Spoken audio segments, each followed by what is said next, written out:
अस्सलाम वालेकुम नाज़रीन, आप देख रहे हैं programme the review Kamran Yusuf और शहबाज राना के साथ। द रिव्यू में हम पाकिस्तान की मईशत, खारजा अमूर और नेशनल सिक्योरिटी से जुड़े मामलों पर बात करते हैं। हाल ही में IMF के एग्जीक्यूटिव बोर्ड ने बाकायदा तौर पर पाकिस्तान को जो अगली किस्त जारी करनी थी उसकी मंजूरी दे दी और वो जो 1.2 अरब डॉलर है स्टेट बैंक में ट्रांसफर भी कर दिया गया है। और आप जानते हैं कि पाकिस्तान इस वक्त IMF के प्रोग्राम में और ये दूसरा रिव्यू था, उसके बाद ये किस्त पाकिस्तान को जारी की गई है। और इंपॉर्टेंट बात यह है कि इस दफा जो IMF का प्रोग्राम है ओवरऑल अपेरेंटली लगता है कि जो माजी में हम प्रोग्राम देखते रहे, जब भी कोई रिव्यू होते थे तो आमतौर पर उसमें डिले देखने को मिलता था, लेकिन उसके लिहाज से तो चीजें ऑन ट्रैक जा रही हैं। बट वो कहते हैं ना कि devil lies in the detail. अब शहबाज, गुज़िश्ता रोज यानी कि थर्सडे को एग्जीक्यूटिव बोर्ड ये अप्रूव करता है तो फिर स्टाफ लेवल जो रिपोर्ट है वो भी सामने आती है कि कौन कौन सी मजीद जो शराइत हैं वो रखी गई हैं या जो रिव्यू है उसमें पाकिस्तान की क्या प्रोग्रेस है। But first of all, generally do you think this is good for Pakistan के उसमें जब कोई ताखीर नहीं है, कोई डिले नहीं हुआ, तो एक मार्केट के अंदर जो वैसे ही एक पैनिक होता है, अनप्रेडिक्टेबिलिटी होती है, तो कम से कम वो फेज तो नहीं है कि आपको जो किस्त जारी होनी है वो हो गई है, बल्कि स्टेट बैंक में आ भी गई है। बिल्कुल आपने सही कहा कि इस दफ़ा उस तरीके की कोई ताखीर नहीं हुई, वक्त पे उनका बोर्ड हो गया, फिर पैसे भी विद इन 24 आवर्स ट्रांसफर हो गए और साथ ही जिसके अंदर मीडिया का इंटरेस्ट होता है IMF की स्टाफ लेवल रिपोर्ट वो भी इमीडिएटली रिलीज होगी। तो हुकूमत के पर्सपेक्टिव से तो चीज़ें सारी ठीक जा रही हैं। और इन अ वे अगर आप वो तो जैसे आपने बोला कि devil lies in the details कुछ ऐसी ही हैं। इस दफ़ा अनलाइक द फर्स्ट रिव्यू जब हुकूमत का ख्याल था कि चीज़ें सारी स्मूथ हैं, इस दफ़ा हुकूमत के अंदर हल्की सी एक पैनिक तो नहीं कह सकते, थोड़ी सी परेशानी ज़रूर थी हुकूमती हलकों में कि हो सकता है कि बोर्ड के अंदर केस सही डिफेंड हो ना हो, कहीं डेफर ना हो जाए, टेकअप ना हो केस। लेकिन इसके बावजूद, तमाम खदशात के बावजूद टाइम पे इजलास हुआ, टाइम पे उसकी प्रेस रिलीज भी आ गई और टाइम पे रिपोर्ट भी आ गई। खदशात कुछ इसलिए थे कि इस वजह से भी मेरे ख्याल में, मैं बात आपकी काट रहा हूँ कि मैं कतर में था, दोहा ग्लोबल फोरम, तो हमारे फाइनेंस मिनिस्टर भी वहां पर मौजूद थे और एक IMF के वहां पर सीनियर एहलकार भी मौजूद थे। तो वहां पर तो वो बड़े जाहिर है कि जब आप बाहर जाते हैं तो अपबीट थे और वो पॉजिटिवली प्रोजेक्ट कर रहे थे कि जी हम अब सस्टेनेबल ग्रोथ की तरफ बढ़ रहे हैं, बहुत सी चीजों को हमने ठीक कर लिया है। तो नहीं, मैं कामरा इस चीज से एग्री नहीं करता कि हम सस्टेनेबल ग्रोथ की तरफ बढ़ रहे हैं। ये फाइनेंस मिनिस्टर का क्लेम है ना, ऑब्वियसली उनकी तो रिस्पांसिबिलिटी है, उनका पोर्टफोलियो ऐसा, वो ये तो नहीं कह सकते ना कि हमारी जो है इस्लाहात वो नहीं हो रही और ये कि अभी हमें प्रॉब्लम्स हैं। ऑन द रिकॉर्ड 2 स्टेटमेंट्स हमारे पास हैं, उसको नहीं भूलना चाहिए। Lieutenant general Sarfaraz Ahmed, national coordinator SIFC, उन्होंने कहा हमारे पास ग्रोथ प्लान है ही कोई नहीं। स्टेट बैंक ऑफ पाकिस्तान के गवर्नर ने कहा कि जो ग्रोथ प्लान है वो इस काबिल ही नहीं है कि 25 करोड़ की जो आबादी का मुल्क है उसको सस्टेन कर सके। तो फाइनेंस मिनिस्टर कुछ भी कहें, ये दोनों जो स्टेटमेंट्स है ना, इस हुकूमत का पीछा करते रहेंगे जब तक ये हुकूमत इख्तिदार में। अब आ जाते हैं IMF की रिपोर्ट के अंदर।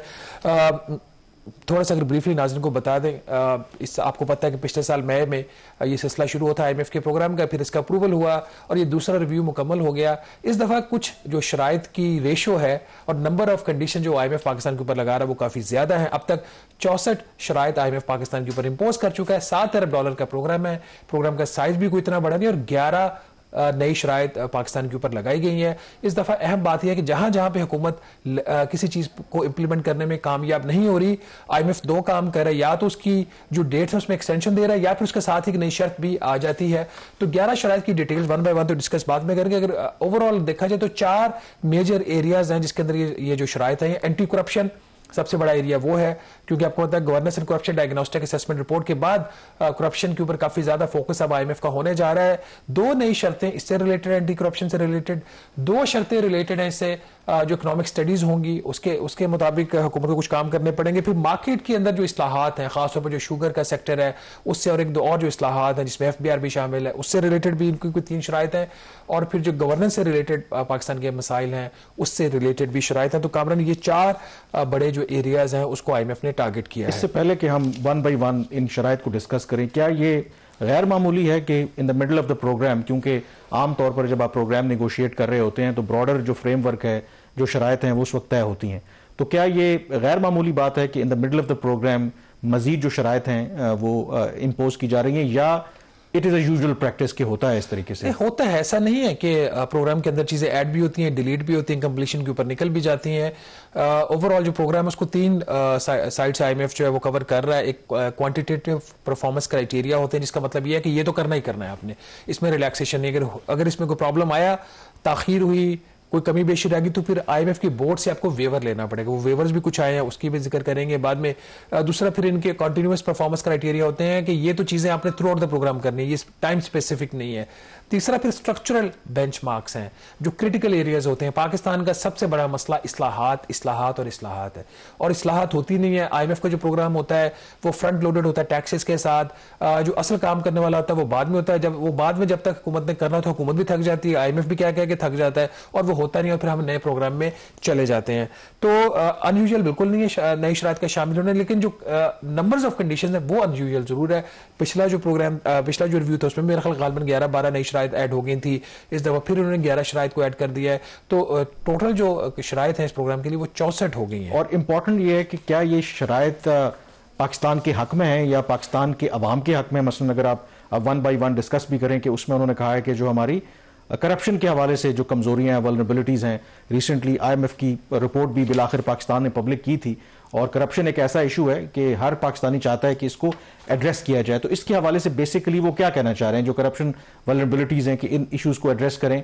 वो तो हमारी गवर्नमेंट भी दावा करती है कि हम इसको करना चाहते हैं, हर गवर्नमेंट यही कहती है, बट उसको कैसे करें? क्या उसका कोई नुस्खा भी बताया उन्होंने कि इस तरीके से आप इसको एड्रेस करें? देखिए, IMF जो है वो at the end of the day एक लेंडर है, करना हमने खुद होता है। वो आपको डायग्नोस्टिक करके, डायग्नोसिस होता है, डायग्नोसिस होने के बाद आपको बता देता है ये कर लें, आप नहीं करते, वो भी अपना काम करके जो है वो हाथ झाड़ के वो चले जाते हैं, ठीक है जी जो इन्होंने करना है करें।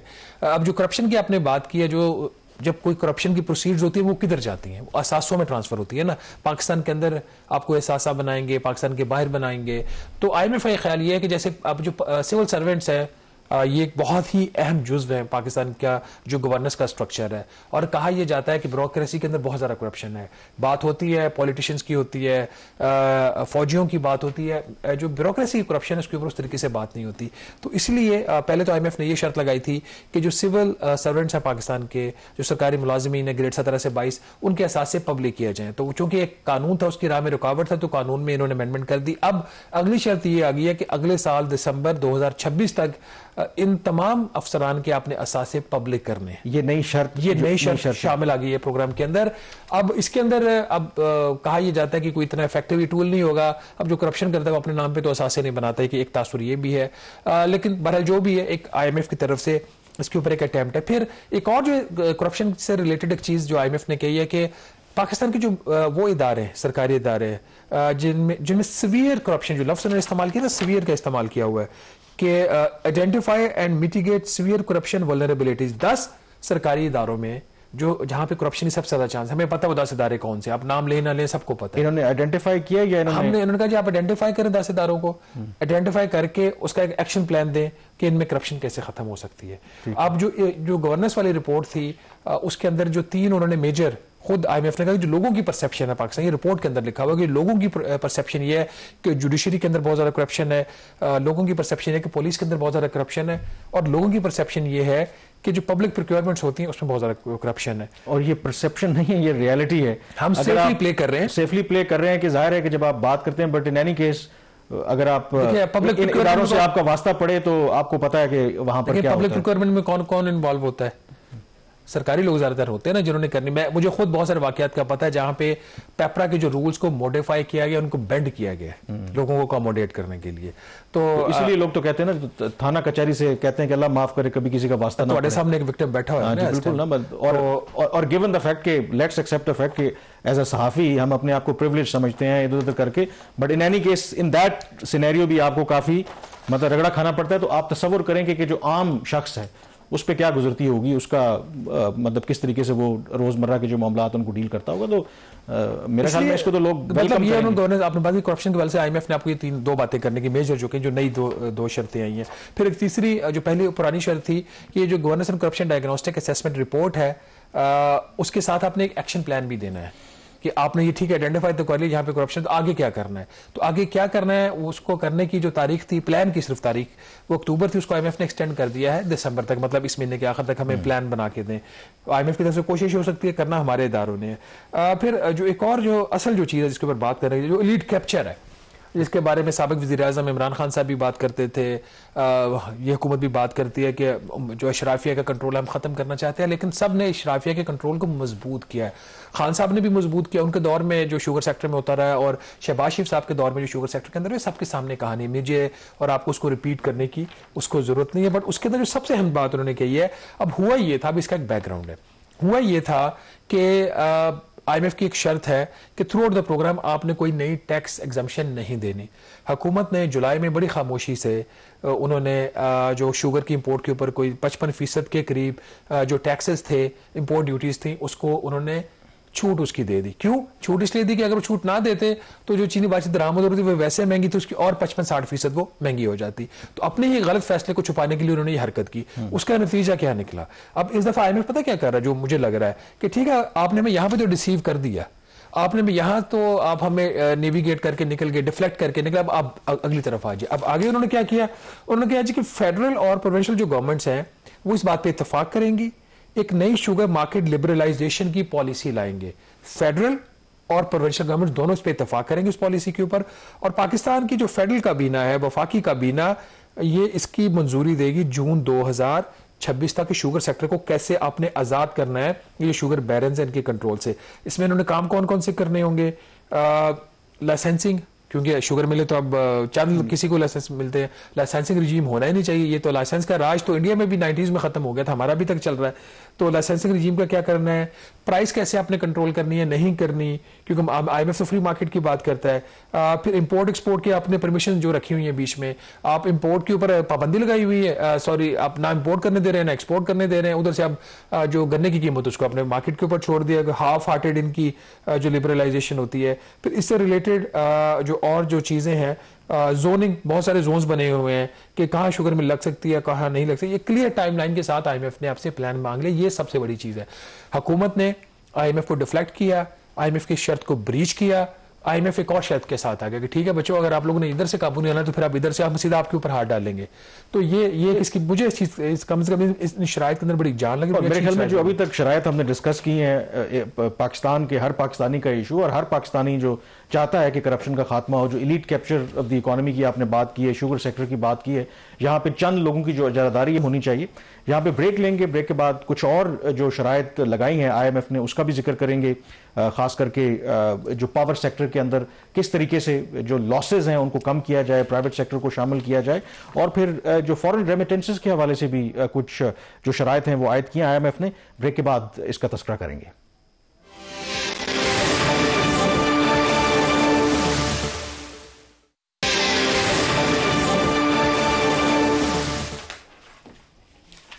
जी, ब्रेक के बाद एक दफ़ा फिर आपको खुशामदीद कहते हैं। हम बात कर रहे हैं जो IMF के एग्जीक्यूटिव बोर्ड ने पाकिस्तान की अगली किस्त मंजूर भी की है, जारी भी कर दी है, लेकिन उसके साथ चंद नई जो शराइत हैं वो आयद की हैं। ब्रेक से पहले कुछ शराइत का हमने तस्करा किया, और जो 11 शराइत हैं उसमें एक ये शर्त भी अब शामिल है, जो पावर सेक्टर है हमारा, वो मेरे ख्याल में उसमें इत्तेफाक है तमाम लोगों का कि वो एक ब्लैक होल है पाकिस्तान की इकॉनमी का। अरबों खरबों रुपए सालाना या माहाना की बुनियाद पर उसमें हम झोंक देते हैं।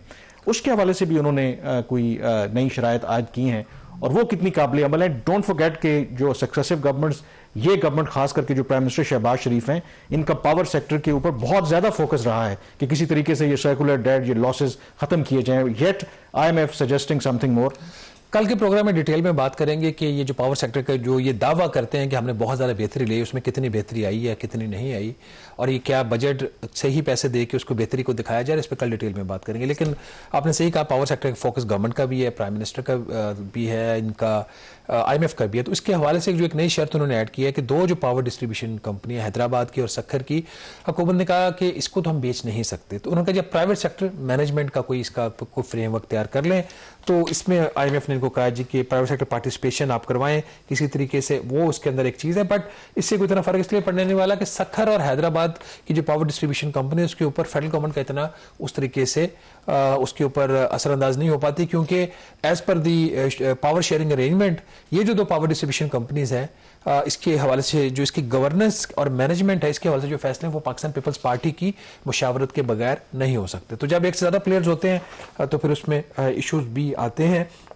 एफबीआर के हवाले से भी उसमें कुछ एक नई शर्त उन्होंने बल्कि दो ऐड कर दी। आईएमएफ ने दो नई शराइत हैं जिसमें एफबीआर की जो इफेक्टिवनेस है कामरान, इसको जो है आईएमएफ ने इसके ऊपर एक नई शर्त लगा दी कि मार्च 2026 तक एक हुकूमत एक नया प्लान देगी एफबीआर को कैसे इफेक्टिव बनाना है। लेकिन हमारे जो चेयरमैन एफबीआर राशिद अग्रयाल साहब, उनका तो ख्याल था कि 1000 गाड़ियां देके और 4 गुना तनख्वाहें बढ़ा के एफबीआर इफेक्टिव हो सकता है। वो इफेक्टिव नहीं हुआ। इसके ऊपर भी कल के प्रोग्राम में ज्यादा डिटेल में बात करेंगे। अभी जो मीटिंग हुई थी प्राइम मिनिस्टर के पास उसमें क्या हुआ। इसके साथ ही जो एक और कंडीशन है कि एफबीआर की एक 3 से 5 साल एक मंसूबा उन्होंने मांगा है और उस मंसूबे का और ये उसके लिए उन्होंने इनको वक्त भी ज्यादा दिया है कि दिसंबर 2026 तक अब ये प्लान हमें सबमिट करवाएं। इसके अंदर क्या 4 चीजें होनी चाहिए। एडमिनिस्ट्रेशन के इसका क्या स्ट्रक्चर होगा, लीगल स्ट्रक्चर क्या होगा, गवर्नेंस का ढांचा क्या हो, जो रिसोर्सेज एफबीआर को मिलेंगे वो कब और कैसे मिलेंगे, इसकी उन्होंने डिटेल्स मांगी है। देन सर पब्लिक सेक्टर की जो सर्विस डिलीवरी है, एक तो गवर्नेंस का इशू अगर उससे रिलेटेड सर्विस डिलीवरी है तो उन्होंने कहा जी कम से कम हुकूमत 7 जो पब्लिक सेक्टर डिलीवरी के इदारे हैं उनको आइडेंटिफाई करके उनके साथ एग्रीमेंट्स करेगी पब्लिक सेक्टर सर्विस डिलीवरी के बजट से पहले। ये काम बजट से पहले करना ताकि किसी तरीके से उनकी जो डिलीवरी है सर्विस की वो बेहतर करवाई जा सके। अब इतना कुछ तो आईएमएफ कर रहा है, मेरा ख्याल इसके बाद काफी से ज्यादा जो काम है प्राइम मिनिस्टर का आसान हो जाना चाहिए। रेमिटेंसेस वाली जो कहानी है वो बड़ी इंटरेस्टिंग है। यही मैं आपसे पूछना चाह रहा था कि ये क्या रेमिटेंस के हवाले से देखें जो आईएमएफ का प्रोग्राम पिछले वाला भी था और ये वाला भी, इसमें जो कुछ हिडन सब्सिडीज है ना, छुपा के जो वफाकी हुकूमत सब्सिडीज देती थी through state bank of Pakistan, उसको आईएमएफ ने खत्म करवाया था कि आपने जो सब्सिडी देनी है अगर आप समझते हैं ठीक है और आईएमएफ उसे एग्री करता है तो बजट में सब्सिडीज दें। अब जो रेमिटेंसेज हैं इसके ऊपर सब्सिडीज जो उस तरीके से रिफ्लेक्ट नहीं हो रही थी। स्टेट बैंक ऑफ पाकिस्तान से कुछ बहुत सारी सब्सिडीज इन्होंने ट्रांसफर कर दी थी फेडरल गवर्नमेंट के, खासतौर पर जो एक्सपोर्टर्स की स्कीम थी। ये एक फाइनेंस मिनिस्ट्री ने एक स्टडी उनकी स्टडी या उनकी असेसमेंट थी कि जिस तरीके से फॉरेन रेमिटेंसेस के ऊपर सब्सिडीज दी जा रही हैं ताकि foreign remittances free of cost Pakistan और पाकिस्तान को, आपको पता है एक्सपोर्ट्स तो पाकिस्तान की बढ़ नहीं रही, बावजूद इसके बेतहाशा प्लान बना लिए गए एक्सपोर्ट्स को बढ़ाने के लिए और बेतहाशा फॉरेन कंसल्टेंट्स हायर किए गए, एक्सपोर्ट्स नहीं बढ़े। तो रेमिटेंसेस ये एक ऐसा जरिया जिसे पाकिस्तान बच रहा है इकोनॉमिकली डिफॉल्ट करने से। तो उनका वो फेडरल गवर्नमेंट का ये ख्याल था फाइनेंस मिनिस्ट्री का कि अगर ये सिलसिला इसी तरीके से जारी रहा तो सालाना जो कॉस्ट है रेमिटेंसेस की वो 500 अरब रुपए तक हो सकती है। तो अभी इन्होंने बजट में तो पैसे रखे हुए नहीं थे। कुछ अर्सा पहले उन्होंने एक प्लान अप्रूव तो किया है ईसीसी ने कि जो इसके जो एरियाज हैं जो पहले जो इन्होंने तरसीलात ज़र के ऊपर सब्सिडीज के कुछ क्लेम्स हैं कमर्शियल बैंकों के और फॉरेन कंपनीज के, वो क्लियर किए जाएं। उसके हवाले से तो एक प्लान इन्होंने अप्रूव किया। बट आईएमएफ कह रहा है कि आप हमें बताएं कि जो रेमिटेंस पाकिस्तान में आ रही है इसकी एक्चुअल कॉस्ट कितनी है। आप ये कह रहे हैं कि इसकी जो कॉस्ट है वो कम है बट हमें एक्चुअल कॉस्ट चाहिए। उसके ऊपर उन्होंने इनके एक नई शर्त लगाई है। अच्छा, इसमें एक जो चीज़ ये बात कर रहे हैं आई थिंक थोड़ी वजाहत ज़रूरी है। और अब मुझे अंदाज़ा हुआ कि जब मैं दोहा में मौजूद था तो वहाँ पे एक बहुत बड़ी एक्सपैट कम्युनिटी रहती है, तो मेरी कुछ लोगों से बात हो रही थी तो वो यही कह रहे हैं कि पाकिस्तान वाहिद मुल्क है कि वहाँ पे जो मुख्तलिफ मनी चेंजर्स हैं या जो एक्सचेंज का काम करते हैं कि वो पाकिस्तानी जो भी वर्कर है जो भी पैसा भेजना चाहते हैं उनको बड़ा वेलकम करते हैं, क्योंकि सिर्फ पाकिस्तान वाहिद मुल्क है, इंडिया, बांग्लादेश, श्रीलंका बाकी उनको पैसे जेब से दे के अपने मुल्क में रेमिटेंस भेजनी पड़ती है। मसलन उन्होंने कहा कि पहले शायद अगर आप $100 भेजेंगे तो उसमें से $5 या $10 जो है वो कंपनी वाला उसको स्टेट बैंक या गवर्नमेंट ऑफ पाकिस्तान देगी। तो ये दिस मीन्स के, और उसमें फिर जो पाकिस्तानी भेजने वाले हैं उनके लिए इंसेंटिव है कि वो फ्री ऑफ कॉस्ट उनको चार्जेस नहीं देना पड़ते। वो जो चार्जेस हैं वो बेयर करती है स्टेट बैंक ऑफ पाकिस्तान या हुकूमत पाकिस्तान करती है। और ये उस मद में फिर ये $1.5 बिलियन की बात हो रही है। पिछले साल को मेरा ख्याल 120 अरब रुपए की जो कॉस्ट थी इसकी रेमिटेंसेस के हवाले से। होता यह है कि अगर ये आपको ये रेमिटेंस के ऊपर ना मिले कोई इस तरह की आपको स्कीम तो $100 के ऊपर आप जैसे सही कह रहे हैं को $8 से $10 उसको वो कट जाते हैं। तो आपको जो एक्चुअल अगर किसी ने $500 भेजा है तो हो सकता है आपको वो $450-470 आप तक पहुंचे। तो अब आपको $500 भेजा तो 500 ही आ रहा है, उसकी फिर कॉस्ट है बजट में आता है। अब हुकूमत के पास तो बजट में स्पेस नहीं है, फाइनेंस मिनिस्ट्री ने हाथ खड़े कर दिया। फाइनेंस मिनिस्ट्री ये कहती है कि गैर मुल्की ज़र मुबादला के ज़खायर को बिल्ड करना अब सेंट्रल बैंक की ज़िम्मेदारी। सेंट्रल बैंक अगर पैसे देना चाहे तो दे दे, सेंट्रल बैंक कहती है जी हम नहीं दे सकते, हमें आईएमएफ ने मना किया। तो ये झगड़ा एक चल रहा है, तो ये उसी कॉन्टेक्स्ट के अंदर है। लेकिन इसमें खदशा क्या है कि अगर फर्ज करें कि खत्म कर देते हैं तो क्या लोग फिर वही इलीगल चैनल इस्तेमाल करेंगे, ये रेमिटेंस कम होने का खदशा है? ये इलीगल चैनल में ये होगा कि अगर इलीगल चैनल इस्तेमाल होता है, उनको पैसे देने पड़ते हैं, तो उनकी अगर कॉस्ट इलीगल चैनल से ज्यादा पड़ती है उनको, तो या हो सकता है वो हवाला हुंडी का तरीका, उसमें फिर आपको कॉस्ट पड़ेगी ना, तो फिर हो सकता है उसका जरिए इस्तेमाल हो जाए। एक और जो फैक्टर कहा जाता है ना कि रेमिटेंस की वजह से हुकूमत जो है वो रिलैक्स हो गई है कि मसला ज्यादा नहीं है, चीजें अंडर कंट्रोल है, तो ये इनको सोना नहीं चाहिए इस चीज के ऊपर। बट मेरा जाती ख्याल ये है कि रेमिटेंस को हमें डिस्करेज नहीं करना चाहिए। अगर 1200 अरब रुपए की पावर सेक्टर के ऊपर सब्सिडी दी जा सकती है नालायकियां छुपाने के लिए, तो फिर अगर 100-150 अरब रुपए की इधर कॉस्ट है और अगर वो पैसे आपको बाहर से नहीं आते और आप इंटरेस्ट के ऊपर गैर मुल्की कर्जा लेते हो और उस कर्जे की लेने की शर्मिंदगी वापस करने के ऊपर फिर मीडिया का क्रिटिसिज्म, उससे बेहतर है कि यहाँ पे 100-150 अरब डॉलर या 1.5 अरब डॉलर की किस्त लेने के लिए हमें कितने पापड़ बेलने पड़ते हैं, मतलब और वो तो आपको, और उसकी अगर आप उस तरह से कॉस्ट देखें तो वो तो कुछ भी नहीं है। लेकिन 7 अरब डॉलर 64 शराइत आ चुकी हैं, अभी और आनी है, तो 100 शर्तें तो कहीं नहीं गई ना अगर इसी रफ्तार से जिससे ये हुकूमत चल रही है। अच्छा, तो एक जो अगर कुछ और शराइत रहेगी तो बता दें। नहीं, वेरी क्विकली इसमें मेजर तो हमने कवर कर ली है। एक और जो उन्होंने लोकल जो बॉन्ड मार्केट है उसको अंदर उसको स्टडी के लिए भी उन्होंने कहा है। बट नाज़रीन, अगर हम देखें चीज़ों को, प्रोग्राम में प्रॉब्लम्स पहले भी रहे हैं, आइंदा भी शायद आते रहेंगे, लेकिन एक रिजॉल्व जरूर नजर आ रहा है हुकूमत की तरफ से। इसके बावजूद रिजॉल्व होने के बावजूद बहुत सारे ऐसे एरियाज हैं जहां पे हुकूमत IMF की शराइत को पूरा भी नहीं कर सके। अभी जो कर्जे की किस्त मिली है उस किस्त को देने के लिए IMF को पाकिस्तान को वेवर्स भी देने पड़े हैं। बेनजीर इनकम सपोर्ट प्रोग्राम के रिलेटेड एक हदफ था, हुकूमत नहीं हासिल कर पाई, वो कोर कंडीशन थी, वो स्लाइटली मिस हुई है, उसको करेक्ट भी कर दिया पाकिस्तान ने, और IMF भी दे दिया है। इसी तरीके से जो जहां पे इस्लाहात की बात होती है वहां पे हुकूमत को काफी मसलों का सामना है। जो स्टेट और एंटरप्राइजेज हैं 10, उनके नए कवानीन, उनके जो कवानीन हैं वो मुताबिकत नहीं रखते आलमी मियार के साथ, उसमें तरमीम करनी थी, हुकूमत नहीं कर सकी। IMF ने उस कंडीशन को रिलैक्स किया। अब अगस्त 2026 की कंडीशन है। फिर एक और इंटरेस्टिंग कंडीशन हुकूमत ने मान ली थी, इंप्लीमेंट नहीं कर सकी, कि फेडरल एक्साइज ड्यूटी लगानी है या उसका रेट बढ़ाना है खाद के ऊपर और जो अद्वियात इस्तेमाल होती हैं कीड़े मारने के लिए फसलों के अंदर, उसके ऊपर इन्होंने ड्यूटीज बढ़ानी थी, हुकूमत नहीं बढ़ा सकी, पाकिस्तान पीपल्स पार्टी नहीं मानी, उसको एक्सटेंड कर दिए। बल्कि अब IMF को ये पाकिस्तान ने एश्योरेंस दी है कि अगर मिनी बजट लाना पड़ा FBR की वजह से तो उसमें ये चीज शामिल होगी। मिनी बजट में और क्या क्या चीज, उसके ऊपर हमने बड़ा डिटेल प्रोग्राम भी किया था। शुगर, आपकी बिस्किट्स के ऊपर भी हुकूमत फेडरल एक्साइज ड्यूटी लगाने जा रही है अगर मिनी बजट आता है। फिर गवर्नेंस की रिपोर्ट जो पब्लिश कर रहे हैं उसमें ताखीर हुई, उसके एक्शन प्लान में जो ताखीर हुई। फिर टैक्स एग्जम्पशन वाली बात कर ली कि किस तरीके से उन्होंने शुगर के ऊपर टैक्स एग्जम्पशन दी, तो इससे रिलेटेड और भी बहुत सारी चीजें थी। रिजॉल्व जरूर है हुकूमत का, मुश्किलात भी हैं, लेकिन जो वेस्टेड इंटरेस्ट है वो आज भी स्ट्रांग है। अगर ये जो इस्लाहात हैं इसको IMF अपफ्रंट रखती और बाकी जो चीजें थी फिस्कल कंसोलिडेशन को थोड़ा सा पीछे रखती, तो शायद हुकूमत के ऊपर भी ये प्रेशर होता है कि उसने ये काम करना है। इस्लाहात को के लिए हुकूमत के ऊपर इतना दबाव नहीं होता है जितना IMF दबाव डालता है टैक्सेस बढ़ाने के लिए। यहाँ पे थोड़ी सी ब्रेक लेंगे और ब्रेक के बाद जब वापस आएंगे तो डिस्कशन करेंगे फॉरेन पॉलिसी के इश्यूज के ऊपर। Stay with us.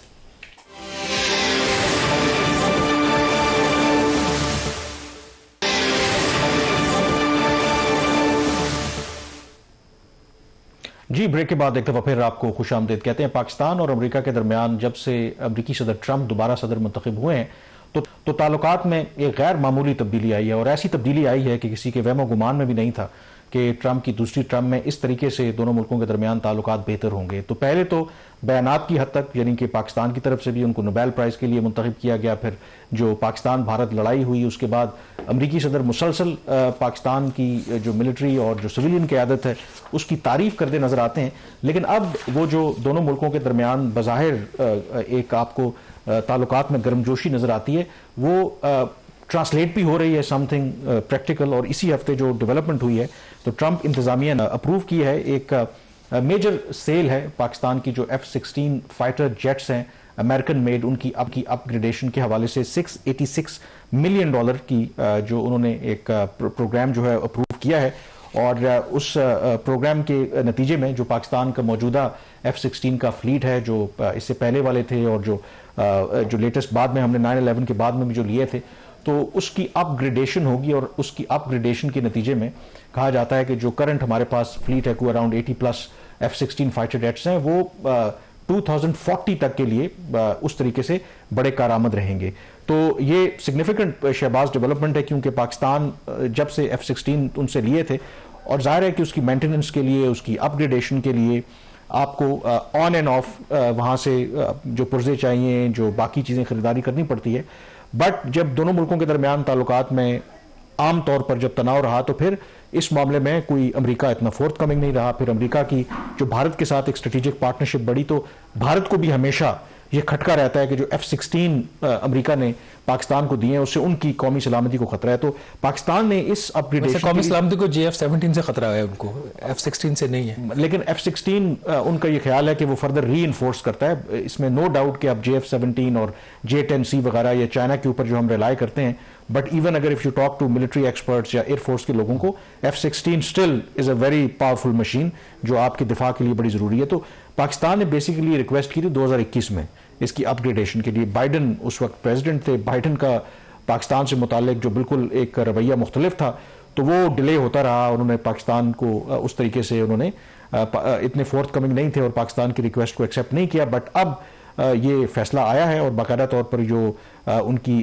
US defence security cooperation agency है उसने कांग्रेस को इसके हवाले से नोटिफाई कर दिया है कि हम ये जो $686 मिलियन का जो पैकेज है वो पाकिस्तान को देना चाहते हैं। ये कर्जा है या ग्रांट होगी? क्योंकि माजी में ऐसा भी होता रहा है कि जो USAID के थ्रू पाकिस्तान को पैसा आता है, कैरी लूगर के वो शायद इकोनॉमिक असिस्टेंस थे, कैरी लूगर इधर कवर नहीं होता था, तो ये कर्जे की सूरत में पाकिस्तान को ये कर्जा नहीं है, ये बेसिकली पाकिस्तान को खरीदना पड़ेगा, मतलब यू हैव टू पे द मनी। अब इसमें ये नहीं पता, माजी में ये होता रहा कि बेशक आप जो चीज खरीदते थे तो वो आपको कर्जा दे देते थे या आपको ग्रांट में कन्वर्ट कर देते थे। बट इस केस में आई डोंट नो कि क्या अमेरिका आपको कोई ग्रांट देगा, बट अपेरेंटली ये है कि पाकिस्तान को ये पैसे देना पड़ेंगे क्योंकि जहाज आपके हैं, आपने उसके लिए मेंटेनेंस करनी है। बट अगर आपके वो बिलियंस ऑफ डॉलर्स के आपके एसेट्स हैं और अगर वो टाइमली उसको इंटरवेंशन नहीं होती, अपग्रेडेशन नहीं होती, तो वो बिलियंस ऑफ डॉलर्स के जो आपके एसेट्स हैं वो तो नाकारा हैं। इसमें जो उनकी स्टेटमेंट है उसमें एक चीज ये भी है ना कि जो ये जो पाकिस्तान को सामान दिया जा रहा है कि ये यूएस के जो नेशनल पॉलिसी ऑब्जेक्टिव्स हैं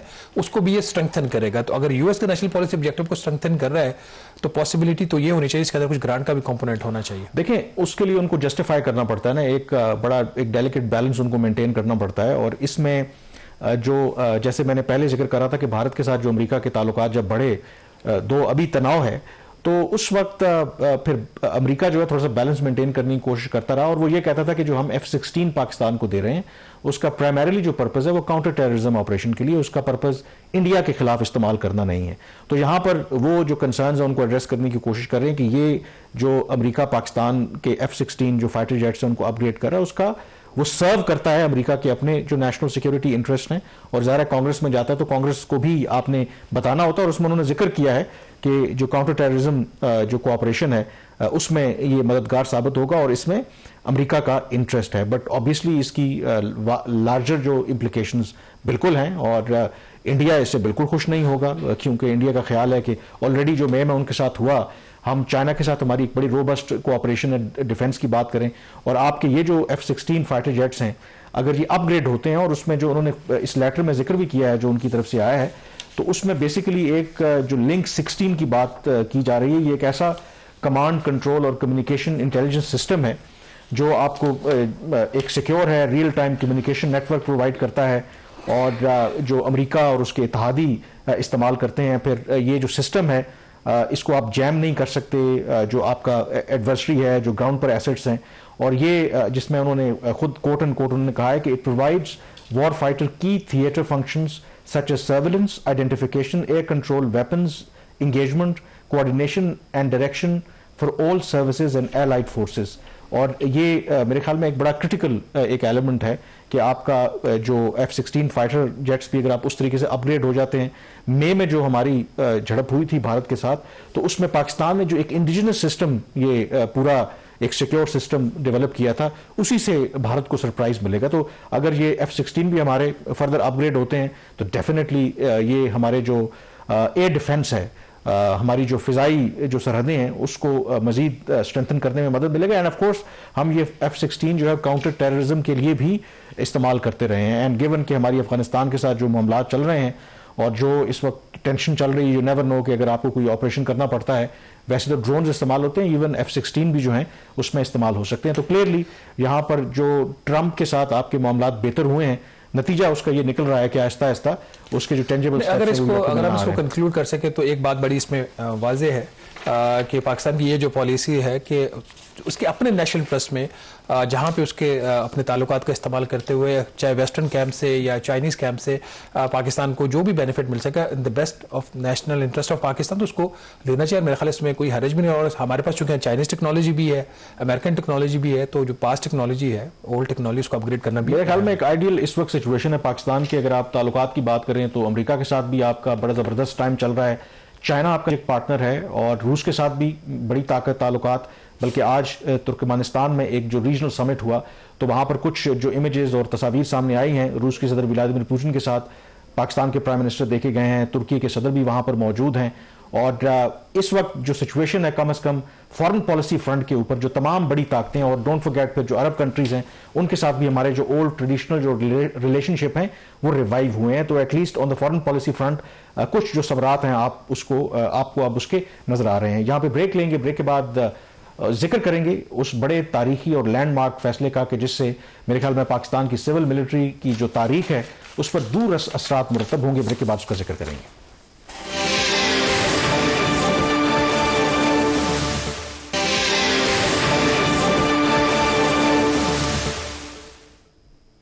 जी ब्रेक के बाद एक दफा फिर आपको खुशामदीद कहते हैं। इस हफ्ते की जो सबसे बड़ी खबर है ना सिर्फ पाकिस्तान में वो हेडलाइन बनी बल्कि इंटरनेशनल मीडिया ने भी उसको बड़ी प्रोमिनेंट कवरेज दी। और वो जो पाकिस्तान में ISI के साबिक सरबराह थे लेफ्टिनेंट जनरल रिटायर्ड फैज़ हमीद, उनके खिलाफ जो पिछले 15 माह से एक मिलिट्री कोर्ट में फील्ड जो ट्रायल जारी था उसका बाकायदा तौर पर फैसला सामने आया है। और पाकिस्तान की तारीख में पहली मरतबा किसी ISI के साबिक सरबराह को गिल्टी पाया गया है और उनको 14 साल कैद बामुशक्कत की सजा सुनाई गई है। जो ISPR की तरफ से स्टेटमेंट सामने आया है, क्योंकि वैसे तो ये trial behind close door conduct किया गया, लेकिन जो ब्रॉडर उन्होंने चार्जशीट बताई है उसमें जो बताया गया है उसमें उनके खिलाफ जो बेसिकली जो चार्जेस थे उसमें engaging in political activities, violation of the official secret act, misuse of authority and government resources as well as causing wrongful loss to persons. ये बुनियादी चार्जेस थे जनरल फैज़ हमीद के खिलाफ और ISPR के मुताबिक ये चार्जेस उनके खिलाफ साबित हुए हैं और उसकी बुनियाद पर उनको 14 साल कैद बामुशक्कत की सजा सुनाई गई है। एंड मोर इम्पॉर्टेंटली एक जो सेपरेट इंक्वायरी है कि पाकिस्तान के अंदर सियासी इंतशार, वायलेंस फैलाने से मुताल्लिक मुख्तलिफ जो पॉलिटिकल एलिमेंट्स हैं उनके साथ मिलकर उसका जो ट्रायल है वो भी जारी है। तो ऐसा नहीं है कि पाकिस्तान में माजी में पहले बिफोर मूविंग ऑन आपकी बददुआ तो नहीं लगी जनरल साहब को? नहीं, मेरा ख्याल है कि अब क्या कह सकते हैं, जब आप मेरे ख्याल में इक्तदार में होते हैं ना, ये इसमें एक लेसन भी है बहुत से लोगों के लिए। मेरा ख्याल है कि जब आपके पास इररिस्पेक्टिव ISI का सरबराह हो, कोई मिनिस्टर हो या एज ए इंडिविजुअल भी जब आप ताकत आपके पास होती है, जब आपको लगता है कि आप इंडिस्पेंसिबल हैं, शायद उस वक्त आपका कंडक्ट बड़ा मैटर करता है। तो उस वक्त आपको ख्याल रखना चाहिए, यू नेवर नो कि कभी किसी की, बिल्कुल आप ठीक कह रहे हैं कि किसी की बदवा लग सकती है। और ये जो हुआ है दिस इज अनप्रेसिडेंटेड। क्यों अनप्रेसिडेंटेड है? जनरल असद दुरानी का भी एक केस था, वो पता नहीं उसकी नेचर डिफरेंट थी, लेकिन वो उसकी नेचर देखें, जो इंक्वायरी इस तरह की होती है, जो देखें जनरल असद दुरानी का जो केस था, एक तो उनकी रिटायरमेंट के बहुत अरसे के बाद उन्होंने रॉ के एक एक्स चीफ थे उनके साथ मिलकर एक किताब लिखी थी। उसके ऊपर जो साबिक जो आर्मी चीफ थे जनरल बाजवा, उनको एतराज था कि शायद उसमें कुछ ऐसी बातें की गई जो ऑफिशियल सीक्रेट एक्ट की खिलाफ वर्जी हुई। हालांकि उन्होंने अपनी रिटायरमेंट के बहुत सालों के बाद वो किताब लिखी थी और वो भी एक उनकी पेंशन वगैरह उन्होंने बंद की थी कुछ अरसे के लिए और फिर वो उसमें उन्होंने कर दिया था। बट इस केस के अंदर जो नेचर ऑफ जो एलिगेशंस हैं, देखें ऐसा नहीं है कि पाकिस्तान में जो भी ISI के सरबराह रहे हैं हमेशा कंट्रोवर्शियल रहे हैं, सियासी इंजीनियरिंग होती रही। एंड डोंट फॉरगेट कि हमारे यहाँ मतलब पाकिस्तान की एग्जिस्टेंस के ऑलमोस्ट जो हाफ जो है उसमें मिलिट्री ने डायरेक्ट रूल किया है, तो मिलिट्री का एक सियासी किरदार रहा है। मिलिट्री में ISI के जो सरबराह रहे हैं राइटली और रॉन्गली उन पर इल्ज़ाम लगते रहे हैं।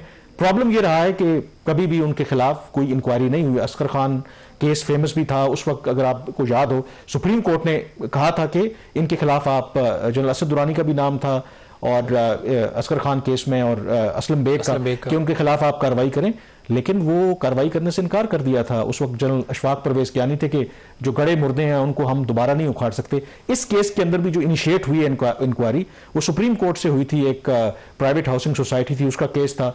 सुप्रीम कोर्ट ने मार्क किया कि जी आप इसकी इंक्वायरी करें, और वो ट्रिगर हुआ और उसके बाद फिर मिलिट्री ने खुद ही सजा दी है। So that is I think unprecedented. ये इसलिए आज से ये वेलकमिंग भी है कि एटलीस्ट एक बात जो हमेशा कही जाती थी कि मिलिट्री अगर कोई अकाउंटेबिलिटी करती भी है तो उसको बाहर मीडिया को बताया नहीं जाता। ऐसा नहीं कि मिलिट्री में अकाउंटेबिलिटी नहीं होती, मिलिट्री में भी अकाउंटेबिलिटी होती है, लेकिन ये अपनी नेचर का पहला हाई प्रोफाइल केस, ना सिर्फ इसकी अकाउंटेबिलिटी थी बल्कि इसको बाकायदा पब्लिसाइज भी किया जाता है। मिलिट्री ओन करती है जो उसने किया, in that context it is welcoming. लेकिन इससे एक स्टेप आगे भी जाना पड़ेगा, और वो ये है कि आइंदा भी अगर ऐसी कोई चीज होती है तो उसको रोका जा सके। ये सिर्फ एक वन ऑफ केस नहीं होना चाहिए, जो जिसका जो काम है उसको करने दिया जाए।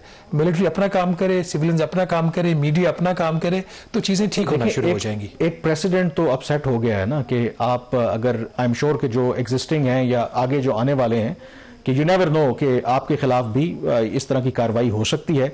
तो इसीलिए आई थिंक मोर देन जो सिविलियन गवर्नमेंट से माजी में शायद कोशिश करती रही कि जो लोग कंट्रोवर्शियल जर्नैल रहे कि उनके खिलाफ कार्रवाई करें, लेकिन मिलिट्री ने हमेशा अपने लोगों को प्रोटेक्ट किया है रिस्पेक्टिव के उनका जो भी किरदार है। अपने कानून के तहत सजा दें, आर्मी एक्ट के तहत सजा दें, लेकिन सजा दें। उसमें पॉइंट ये है कि वजह ही उसकी ये है कि माजी में क्यों नहीं ऐसा किया जाता था, क्योंकि जो भी पास्ट की एस्टैब्लिशमेंट उनको ये पता था कि हमने कल हो सकता है कि हमने भी ये काम करना है। अगर हम ये रास्ता खोल देंगे, मतलब कहा यह जाता है कि हमारे यहाँ जो ISI का सरबराह है the second most powerful position after army chief या आर्मी चीफ, जो अनटचेबल है, तो ये अनटचेबल है ना, जिन्हें होली कॉज कहते हैं। तो उस मिथ को या उस सारे आप कह सकते हैं कि एक जो स्टेटस को था उसको तोड़ा है। अब उसकी क्या इंप्लीकेशन होती है, क्योंकि बहुत से लोगों का वैसे मेरा भी ये ख्याल आपकी बददुआ ज्यादा लगी है। देखें, हमने तो मेरे ख्याल में किसी को बददुआ नहीं दी, लेकिन यू नेवर नो, आप इंसान जो बोता है वो काटता है। बट लेट्स, अभी भी ये केस कंक्लूड नहीं हुआ, क्योंकि कहा यह जाता है कि जो दूसरा ISPR ने आखिर में जो हिंट दिया है कि जो इसमें मुल्क में सियासी इंतशार फैलाने से मुतालिक और कॉन्स्पिरेसी और इससे मुतालिक जो रोल है वो भी उनको इन्वेस्टिगेट किया जा रहा है। और जब पॉलिटिकल एलिमेंट्स की बात की गई है तो कहा यह जाता है कि इसमें जो बाकी लोग हैं वो भी फिर इम्प्लीकेट हो सकते हैं। कुछ लोगों का ये ख्याल है, और ISPR पहले माजी में स्टेटमेंट्स दे चुकी है। 9 मई का जो इंसिडेंट था, जो मिलिट्री इंस्टॉलेशंस के ऊपर हमले हुए थे, तो उसमें भी इनका नाम आता है। और कहा यह जाता है कि वो बाकायदा तौर पर एक मनसूबाबंदी थी विद इन द आर्मी एक म्यूटनी करने का, और अगर वो साबित हो जाती है तो उसकी जो सजा है इससे भी ज्यादा संगीन होगी। तो डेफिनेटली देखते हैं कि आगे केस ये किस तरफ जाता है। बहरहाल स्टिल अनप्रेसिडेंटेड ये फैसला है, और इसकी इंप्लीकेशंस जो हैं बड़ी फार रीचिंग होगी आइंदा आने वाले सालों तक भी। प्रोग्राम द रिव्यू से इतना ही। कामरान यूसुफ और शहबाज राना को इजाजत दीजिए। अल्लाह हाफिज।